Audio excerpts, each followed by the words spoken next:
Hi, this is Stuart Weems and welcome to the Investopoly podcast. My goal is to give you simple, easy to understand strategies, insights and tips to help you master the game of building wealth. And in this episode, I'd like to talk about when selecting an investment property, why focusing on rental income could cost you $1 million in today's dollars, just using a case study that I'll take you through in a moment. So of course, in regards to investment return, when you invest in residential property, your investment return will be made up of both a rental income, of course, and capital growth, hopefully. And I've spoken about the importance of focusing on maximising capital growth and benefiting from compounding returns many times on this podcast.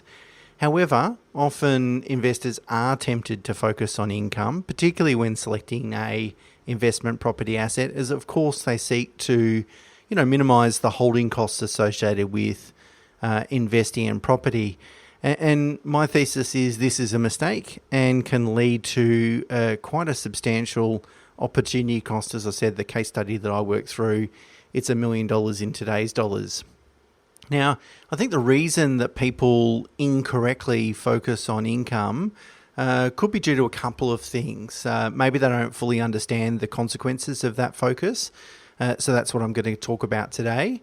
Maybe they need to really adjust their target investment property attributes. So that is that they've got the wrong brief to either their buyer's agent or if they're doing their own search. Or maybe it's symptomatic of trying to push the budget too high. And as a result, then they are forced to think about, cash flow and rental income and so forth. So as I've spoken about before, the value of a property, its overall value, obviously consists of two attributes. The underlying land component of the property and then obviously any improvements that sit on that land. So, of course, the house or dwelling or apartment or whatever it might be. Now, we know that generally land appreciates where buildings depreciate over time due to wear and tear and they need maintenance and so forth. And I've spoken about that before on this podcast as well. Now, I have drafted a table that looks at or considers if you are targeting a capital growth rate of, say, 7 to 8% over long term, and I think that's a reasonable sort of target or expectation to have. And then what the table does is work out what does the underlying land value need to be in terms of its capital growth rate for you to achieve that overall return, capital growth return of 7 to 8%. And so if you've got 20% building value, so it's mostly land, you only need the land value to appreciate by between 8.2 and 9.4%. Whereas if 70% of your overall value is in the building, then really the underlying land value needs to increase by 15.5 to 17%, which is substantial and I think completely unrealistic for any land to appreciate at that rate over a very long period of time. So therefore, just from that basic mathematics, in order to select a property that has the highest probability of achieving a 7 to 8% capital growth rate over the long run, then the more you invest or the more you spend on land value and therefore the less you spend on building value, the more likely that is to occur. Now, when we have a look at long-term investment performance or investment returns, whether it's in Sydney, Melbourne, Perth, whatever, however you look at it, over long periods of time, the total return really exceeds 10%. It might be a sort of circa around that number, but you're probably not going to get much more than 10% over very long periods of time. But the makeup of that 10% changes or is different. So if you look at Perth, for example, typically a higher rental yield over a long period of time, lower growth rate.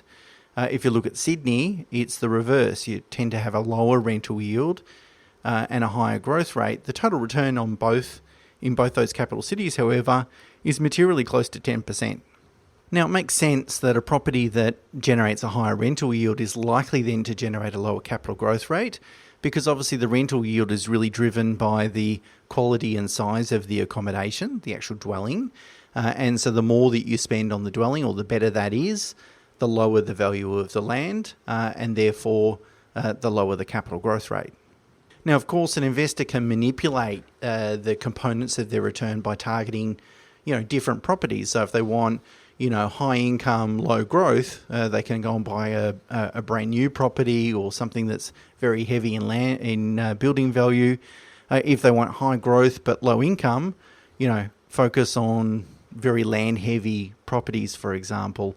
And so what I've done is I've charted the theoretical combination of these attributes, starting at the absolute extreme where we've got a theoretically, because I don't think it's possible, but theoretically a gross rental income of 9% and therefore only a capital growth rate of 1%, and the other extreme being 1% gross rental yield and 9% capital growth. The total return being 10% in every example, but I've looked at various iterations of those combinations of returns. And so what I've done from a calculation perspective is I've assumed that if we've held the property for 30 years and then sold it, paid whatever capital gains tax we need to pay, and then walk away with the cash in the bank, then what I've done is added up what were the holding costs over that 30-year period. So in the initial sort of 15, 20 years, there was a negative cash flow. In the last 10 years, there's a positive cash flow. And then discounted all those cash flows, including the sales value, back in today's dollars. So really working out mathematically what is the value of that asset, or what, in terms of both income stream and capital growth over time. And so essentially what it tells us is that the higher the capital growth rate, the greater the return.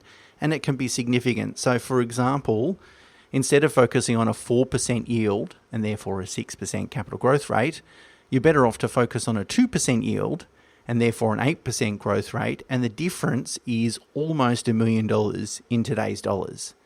So it's quite substantial, and it does show that the cost of focusing on rental income comes at the cost of lower capital growth and therefore substantially less wealth over time.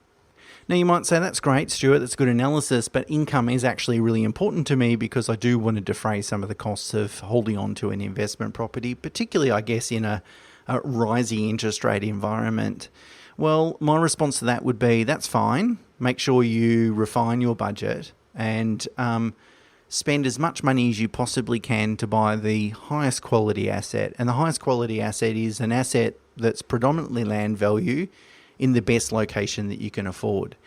And then once you've acquired that asset in time, whether you do it immediately or in a few years' time or 5-10 years down the track, you can always make improvements to that property. And the benefit of that obviously is that you improve the dwelling. It's likely then to materially improve the rental income stream and obviously make your property more marketable, less vacancy, etc. But also any improvements that you make, you'll be able to depreciate. So you can claim a depreciation tax deduction, which is going to reduce your taxes further and therefore improve your cash flow again. So if you're going to spend money on building value, my view would be doing it after the fact, after you've purchased the property, rather than when you purchase the property. Some other alternatives in terms of sort of dealing with the cash flow impact of targeting high land value property. Another option would be to, just reduce your budget. So if you had a budget of say $1.5 million and, $1.5 million, it was going to be tight in terms of targeting a high land value property, well, maybe pull your budget back to 1.2 or 1.1. You're better off actually spending, as I said, more on that land value and getting yourself a better quality property. As I said, you can always make those improvements after the fact. The second option may be to think about the way that you structure the cash flow. So, for example, if you had to eat into some equity to fund some of the holding costs through the period of time, particularly the first 10 years where holding costs tend to be, the most significant, well, maybe you can fund some of that cash flow from the equity in that property or in another property, for example. So, for example, if the property was costing you $30,000 in negative cash flow pre-tax, maybe 20 comes from cash flow and 10 comes from additional borrowings. The point is that you're actually better off to do that because the cash flow is immaterial in the long run compared to the compounding capital growth that that asset could deliver. Now, I'm not counselling people to borrow more than they can afford.